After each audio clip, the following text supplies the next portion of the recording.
Stormy, are you ready? What's on top of a house? A roof, that's right.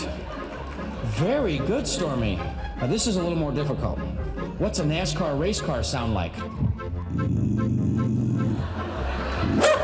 Oh, that was a backfiring race car. Good boy, Stormy, all right. Hey kids, you know there's a bad habit you shouldn't start. It's called smoking. You smoke? Good girl.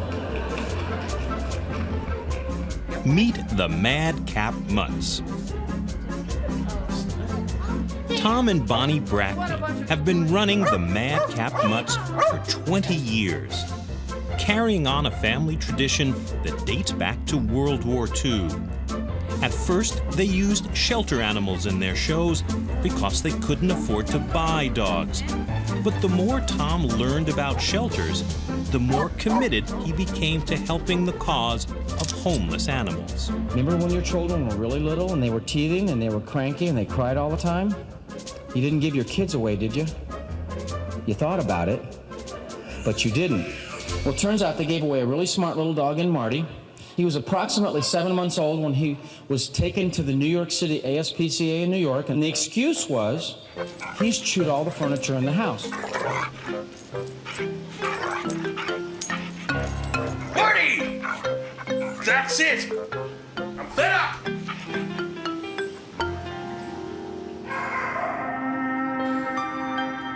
In the United States, there are more than 6,000 animal shelters filled with abandoned cats and dogs.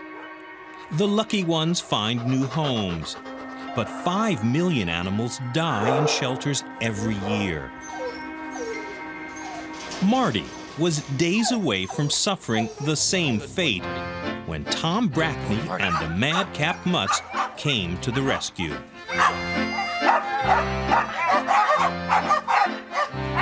Stay back, you guys. Yeah. Everybody get back. Marty is now 7, and he's been with the troop since he was a puppy. Get down. Good, boys and girls. Oh, yeah. An Airedale Terrier mix, Marty has the look and the charisma that's made him the star Madcap Mutt and landed him a part in a dozen TV commercials. He's just a great animal. He's nice looking, he's calm, he has the ability to be very, very calm and yet very energetic on command. Huh, Marty? Hey, you haven't done this in a long time. You want to hit your mark? Sit down. Stay right there. Stay. Marty is a big, playful kid. He's not real serious a lot of times. He does do his tricks. He's dependable. No, sit. But if he can make a funny game out of it in the midst of doing his tricks, he will do that. Come here, come here. Ah, good boy. You were heading for your mark, weren't you? Sit. Good boy. Pay attention now. Easy. Even the star attraction has to put in his rehearsal time. Look back. Marty, look back. Although Marty seems to know the drill. Good one. Hit your mark, get your All reward. right, Marty. Good job. Very good. Good boy, Marty. Watching Marty and the rest of the canine cast, it's hard to believe every one of them was abandoned. Holly and Scooter were left by the side of the road. Sally's owner sent her to the shelter because she needed too much grooming. Stormy barked too much. And Minnie jumped on the furniture. They were surrendered to the shelter because of behavioral problem. And I wish I could see the situations because it doesn't take very long to turn that bad habit into a productive one where we're all having fun and it's corrected and there's no problem anymore. In a matter of 2 or 3 months, they can be on stage somewhere performing professionally. Hey, Minnie. Minnie, you want to jump rope? The day I adopted Minnie, she was actually standing inside the kennel, which was a 6-foot dog fence run, jumping behind the fence. So I was looking for that natural ability of a dog that could jump rope. So all the tricks that Minnie does incorporates her ability to jump. Oh no. What happened? I lost the rope. We don't need the rope, do we? Susie, you know, she just wags her tail funny, so you make a trick out of it. Can you wag your tail like a helicopter? Come on, Susie, get it going. There it goes. Good girl, Susie! We always try to look for the dog's natural ability because we realize in performance you want them to appear doing their behavior effortlessly and that it's not forced upon them. We don't want the dogs to be uncomfortable. We don't want the audience to be uncomfortable observing a dog trying to do something that's just physically not right for him. Build a bridge, and stay there. Sally, come on, Sally. Sally, that a good girl. Tom and Bonnie make sure the Mutts look their best. We've spent the last 3 days grooming the dogs because we have a big show tomorrow over in New Canaan, Connecticut for an animal shelter. Every trick is honed, every hair is in place. Now the Madcap Mutts need their beauty rest because tomorrow is the big day. Come on, guys, Holly. The morning of the show, everyone's raring to go, except Oreo, who's not crazy about traveling with up to 14 dogs.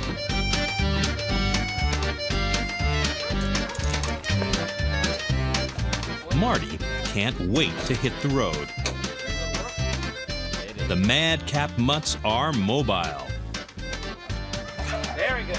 Come on, guys. But this is more than just show business. Every year, they travel 20,000 miles to put on shows, raising money and awareness for homeless animals at shelters all over America. In the past 2 years, they've raised $155,000 for shelters across the U.S. Marty, good boy. Marty and friends get one last run through. Then, it's showtime.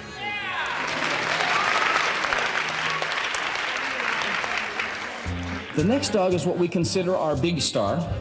Hey, Marty, come on out, buddy. Hey, Marty. Ha ha.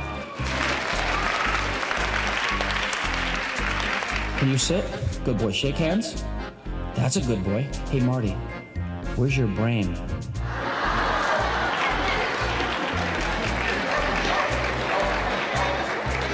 Good boy. All right. Good boy. Hey, Marty, isn't it also true you auditioned for a Western one time?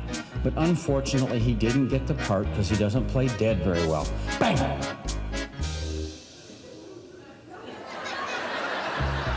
Oh, no. Did you get hurt?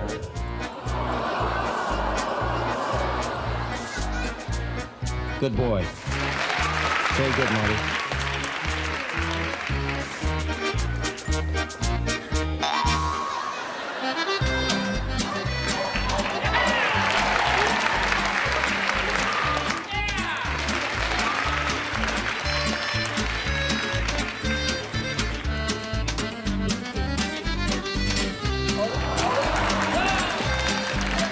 Marty and the Madcap Mutts dazzle the crowd, including shelter fundraiser Claudia Weber.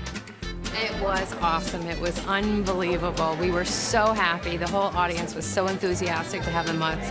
We really hope that we're still counting, you have to understand, but we think we may have met our goal of $10,000. So we're really excited, and that'll help a lot of homeless animals this year.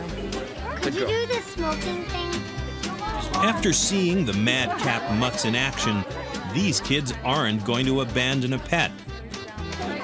They might even adopt one from a shelter. And if they're lucky, they might just get a mutt like Marty.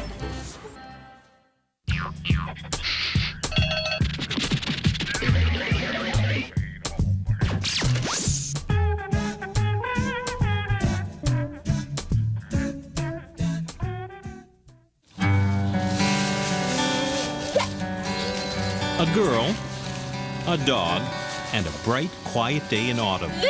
A pleasant scene, but hardly remarkable. Until one hears their story. Tasha is more than just a constant companion. Tasha, stand up. She's a highly trained service dog whose life is devoted to helping the disabled. Stephanie was born with multiple handicaps. Along with her many physical and learning disabilities, she also has epilepsy. Stephanie used to walk with braces, but her condition worsened and she was confined to a wheelchair. Stephanie's horizon seemed very limited until her mother Janine read about an institution that trained service dogs. And so I thought, well, this would be perfect for Stephanie to be able to have the aid of a dog when she was in her wheelchair. This is the Woman's Prison in Gig Harbor, Washington. The prison runs a service dog training program that's all about second chances. A second chance for dogs who often come from a shelter. A second chance for prisoners who learn to be trainers and groomers. And a second chance for the disabled. The first time that we went out for an interview, they showed us the dogs, and they had just received Tasha. She was brand new to the program. And each time we went out, we would always say, "What about Tasha? What about Tasha?" Because our family had fallen in love with Tasha. And it was just obvious to us, a good match, you know. And the dog program director at that time kept saying, "No, Tasha's too big a dog for a little girl, just too big." And so we'd say, okay, you know, and pretty soon, "Well, what about Tasha?" You know, "No, Tasha's too big. She needs to go to a man. She's big and she's stubborn." Tasha and Stephanie had formed a powerful bond from day one, and no one could keep them apart. So one time when the prison was in lockdown, we went for another one of our interviews, and because they were in lockdown, we got stopped in this center hallway, and Tasha was in there with someone else, and we were in there to go back and try to get a match for Stephanie again. And Stephanie just took hold of Tasha's leash, and every single command that Stephanie would give Tasha, Tasha would immediately do, and it just was perfect. This looks like a match made in heaven. The match has lasted 3 years now.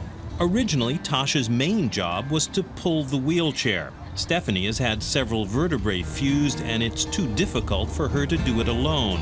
But before long, Tasha had learned a lot of other useful skills. Tasha, open the door. Tasha has the capability of doing a lot for Stephanie. Get the phone. She No, is get able the to phone. bring the phone to Stephanie, or if Stephanie's watching television, she can bring her the remote to change the stations with. Go. Hello? Tasha, take. For Tasha, this job is serious business, although some jobs are more fun than others. But for Stephanie and her mother, the gift that Tasha has given them is the gift of freedom. Now that Stephanie has Tasha, sometimes we let her be by herself more than what we did before. Janine still keeps a watchful eye, but she knows that Tasha helps Stephanie stay focused on her safety. Part of Stephanie's disability is that she's very impulsive, and one of the things that we were always very concerned about was that she would forget when she came upon a corner to look for cars. We were out for a walk, and Stephanie stopped right at the corner and started looking both ways and watching really good. And I said, "Oh, good job, Stephanie. You're remembering to watch for cars. Very good." And she said, "I have to now, Mom. I have to watch out for my dog." Just remembering that she needed to look after Tasha has helped her to remember to look after herself. However, Tasha gives Stephanie more than safety or mobility. Stephanie is 17, an age when everyone craves acceptance, and it was Tasha who helped her get it. When she's walking down the hall at school or out in public, instead of people saying, "Well, there's a girl in a wheelchair," they will say, Okay, we're trying to make colors. "Look at that little girl with that dog," you know, and they will talk to her about her dog. And this is good because some people don't know how to act when they're around a person in a wheelchair. They want to speak to them, but they just don't know what to say. And so it makes Stephanie approachable. That looks really pretty. Looks like the sun. Tasha and Stephanie are constant companions. But Tasha has also taken on an extraordinary new role in Stephanie's life. Stephanie has epilepsy. Everybody had to keep a watchful eye on her. That is, until Tasha took over. Over time, Tasha developed the ability to detect Stephanie's seizures before they happen. This is not a skill which can be developed through training. Very few dogs have it, and medical science does not understand how it works. Stephanie's seizures often happen without warning, but can sometimes be triggered when she's stressed or excited. I see it. When a seizure is about to occur, Tasha becomes unusually protective. She comes closer to Stephanie and seems disturbed, sensing that something's wrong. Since she knows when Stephanie's not feeling well, she's a good barometer for us to be able to tell that there's a possibility that Stephanie might be going to have a seizure when Tasha gets real clingy. For Stephanie, it means more security, the freedom to be just one of the kids enjoying a field trip. Stephanie can forget her medical condition, knowing that Tasha will watch out for her, regardless of the distractions around her. Stephanie is always on her mind. So's that annoying sock. What a pleasure to get that job done. Give. But nothing pleases Stephanie more than their friendship. She's wonderful and cuddly, like a big teddy bear. I love her.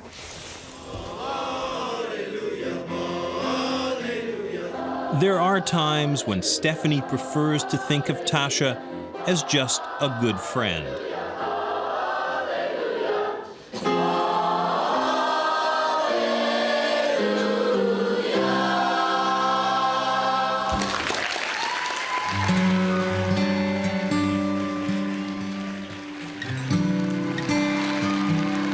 Tasha is more than a friend, even more than a service dog. She turned out to be a warning dog who can predict a medical crisis.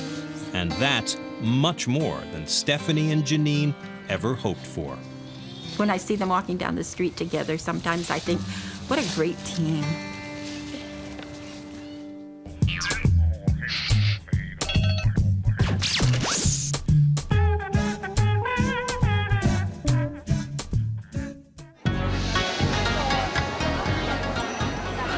It's an exciting day for dog owners here in Tokyo. This is day one of Super Dogs Carnival 2000, a canine extravaganza where ordinary pets show that they can do some extraordinary things. Some of these dogs are so good at this, it's hard to believe that they're just doing it for fun. But for one dog and her family, there's a bit more than just fun at stake. Nana's a 3-year-old Akita, a breed of dog much beloved in Japan for its fierce loyalty. Originally bred for hunting bears, Akitas can have a hard time of it in a big city like Tokyo. And Nana's had some problems. Recently, she bit a neighbor.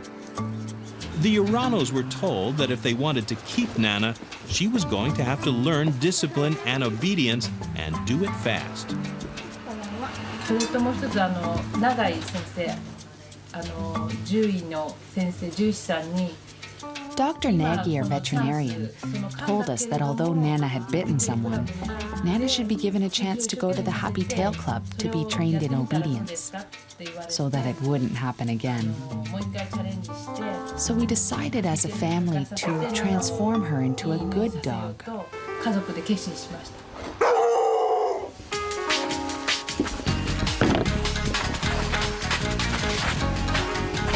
For many dogs, agility training is just good, clean fun and a way to burn off energy. Some dogs are naturally talented.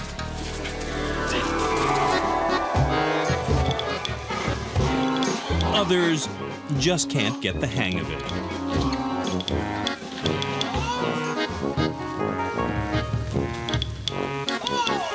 Finally, there's Nana. She's the only Akita attempting agility at Happy Tails. Akitas were bred for hunting, not for playing tricks. But for Nana, this is no game. She has to prove that she can learn and obey. Takahiro Urano feels they've turned a corner. 初めの頃はアジリティなんて秋田犬 I had doubts that an Akita dog could do agility exercises, but actually, we had many words of encouragement from other club members. They told us we should try, because Akita dogs in agility exercises were practically non-existent.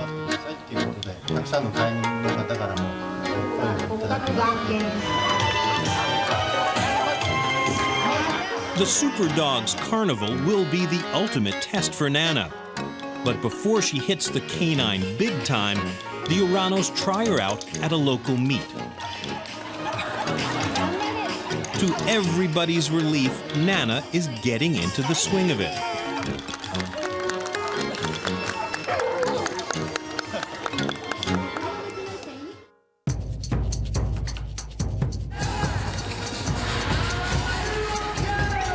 The big day has finally arrived.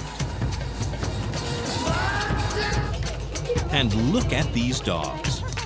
They run. They jump. They look like the Olympic athletes of the canine world. These are not things that an Akita was meant to do.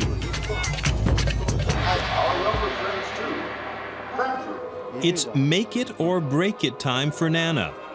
Will she prove that she's learned some obedience, some discipline?